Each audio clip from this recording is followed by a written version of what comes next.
All right, people. What's up? It's Benny here.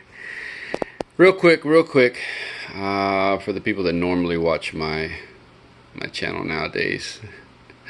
Um, you see, this is not. I'm not in a junkyard, not a swap meet or whatnot. This is for the guys that are looking for air conditioning and heating restoration services. So you guys can go ahead and just skip this video. Don't thumb down. Do not do the thumbs down though. Come on, man. Don't do me like that. Anyway, so when I started my channel, I started it with this stuff in mind. Help me get a little extra bread out there from people looking for this type of work. But anyways, all right, man. I have done I think this is my third or fourth. It's probably my fourth one, man. I don't know why I didn't record the other ones. In the past few months that I've done, but I think this is the last one that I've got. Yeah. Anyway, so I'll go ahead and do it. This is for 67 to 72 GM truck with factory air conditioning. So obviously it's just the housing with the vacuum the vacuum canister there. This is an aftermarket one, but I told the guy he didn't need to send me the original. Well, he wanted to put a brand new one in there, and he had it. So it's in this box. I'll show it to you in a minute. So I told him he could leave his original evaporator, could leave his original blower motor. He did send me the other parts. I set them aside here, and I'm not sure exactly where, but I got all parts for it anyway. That's not a big deal. Anyways, this isn't correct either, this long one. But anyways, this is what I got to work with. The housing is actually in good shape. No cracks that I can see. It's been painted. I so love that when they paint these things. Not really. Sometimes they use automotive grade paint, and that stuff is a bitch to come off. Sometimes it won't even come off. I end up destroying the housing. But his biggest issue was right here. See that right there? Missing a nice big chunk right here. That's no good anymore. That back panel is no good. I'm gonna have to replace that one. I believe I have one or two still left that are good to replace it with. So, I think we can still reuse his door though. It looks like his the rubber seal around there is still in good shape. Looks like it will seal good, so we'll use that.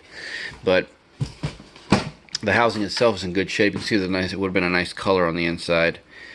That should be about this.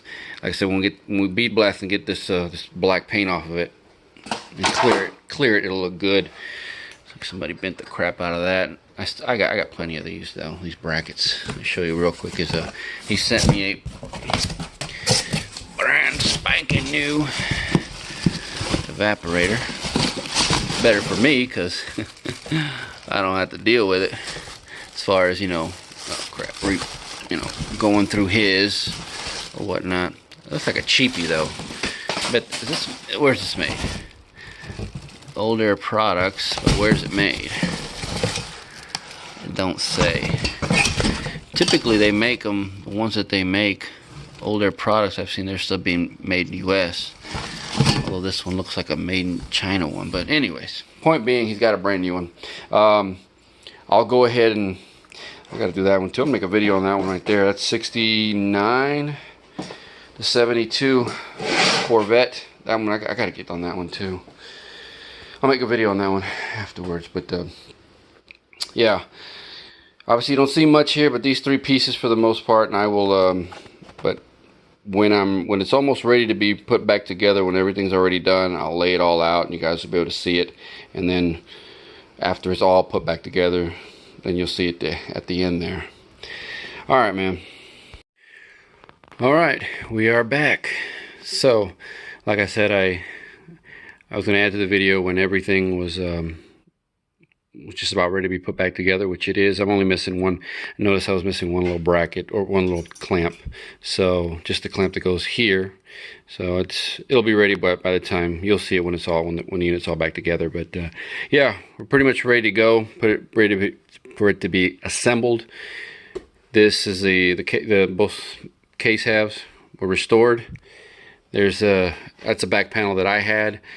His was no good. His was missing all that down there. It was all red. It was nothing there. That's that piece all the way to the bottom.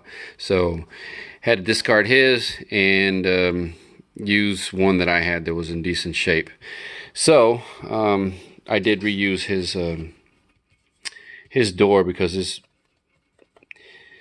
what do you call it, the rubber seal here around the door is still in good shape. It's very pliable, so it'll be able to seal along that edge there very well. I'll clean that up. It's got like a little. That's from the tape. Yeah, because I have to tape that off when I paint it. I don't like to paint all that black either, because then it just doesn't look good. I just paint this part here black. Normally, from the factory, this would have been plated, but there's no way to plate this, at least not for me. I tried it once and it contaminated my plating solution. So I paint. As you can see, yeah, you can see there where that's the glue. I think that's that. I'm using cheap cheap painter's tape or something that's like leaching back onto the rubber there. But I'll clean that off before I install it. Anyways, what do we got next? The POA valve. Here's a POA valve right here. This one has been rebuilt. You can kind of see where the weld is there. You know, ready to go. I'm pretty sure you wanted 134A, so I'll double check, and if so, calibrate it accordingly. He didn't have an expansion valve, did he? Yeah, no, I don't think he had an expansion valve with his. So I supplied one, an original Frigidaire one, right there. These are just the brackets or the little plates that go on the back side to hold this bracket onto this housing.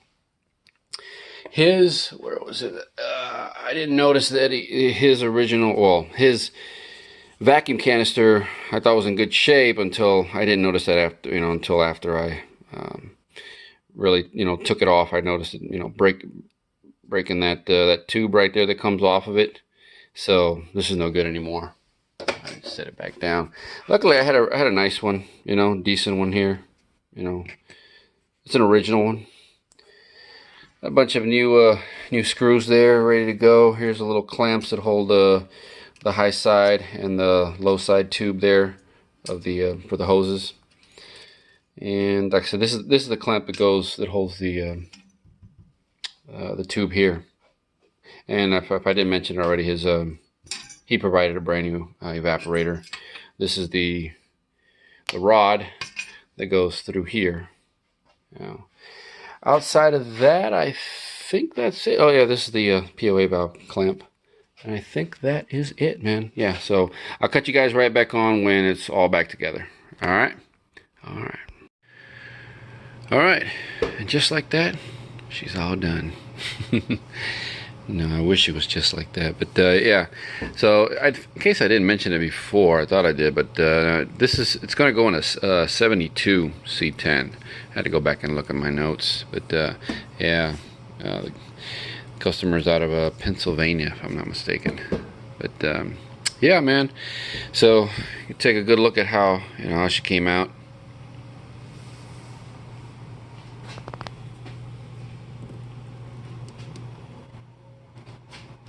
I always put the red dot. It almost looks orange there. Let me scoot this forward a little bit here. Get easier to. I am not a fan of these new evaporators. Old Air products. I suspect this to be a Chinese-made evaporator. I may be wrong, but the ones they were making before, they had really good fitment. I mean, they fit pretty much like the originals. They really nice. This here, so in case you guys or anybody out there who's planning on buying who's just going to buy a brand new evaporator, you'll probably get it. You may end up going through older products, and if you get one of these here, like I had this, the tube here was bent way out like this. Had to really bend it in. It did not have this nice curve like I had to make that curve. And this here, see that bend like that? See, that was straight across, and it was like coming way out here. There was no way it was going to connect to that. It's because of the tube. It's supposed to be way out here. This is supposed to match. This tube here would match right where this tube comes out, right about here, further out, right?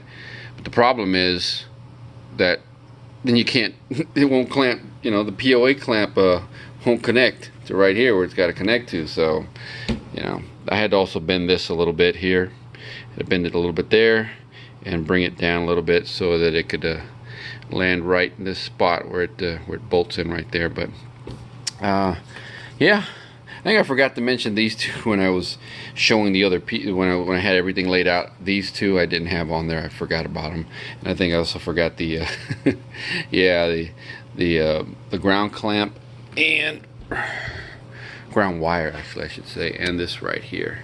This little clamp right back here for the cable that connects right here for this door. But yeah, all new hardware, new screws, new rivets, new cork tape, new gum cord in between here to seal the housing right here too. New, like I said, new rivets all the way around that way.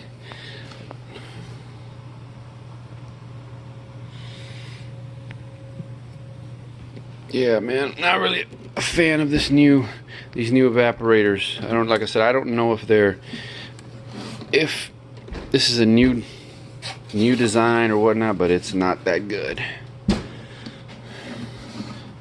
The other ones that I've gotten some other ones from Old Air Products, and they've been really good. Not this one, not this one right here. And it's also smaller too. You may not, you don't notice it, but it actually is smaller, I think. So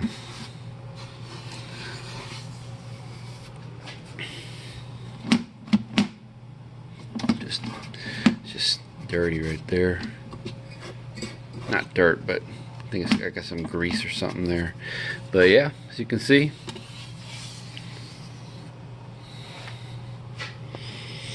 let me turn this thing back around here. But there it is, man. Now I've got to box this thing up and get it ready to ship on out of here. Guys already paid me, so we're good to go. Anyways, for anybody, like I said, for anybody that's out there who was looking to get their AC box restored, heater boxes too. It's for 67 to 72 GM pickups, Suburbans, Blazers, panel trucks, even the C10, C20s, C30s, 40s, 50s, 60s, I guess even. Yeah. So, anyways, like I said, if you need any of this type of restoration services, just you can contact me through the comments down there below, or you can look me up on Facebook or whatnot. The same name as the YouTube channel. So, all right, man. Appreciate it. Later.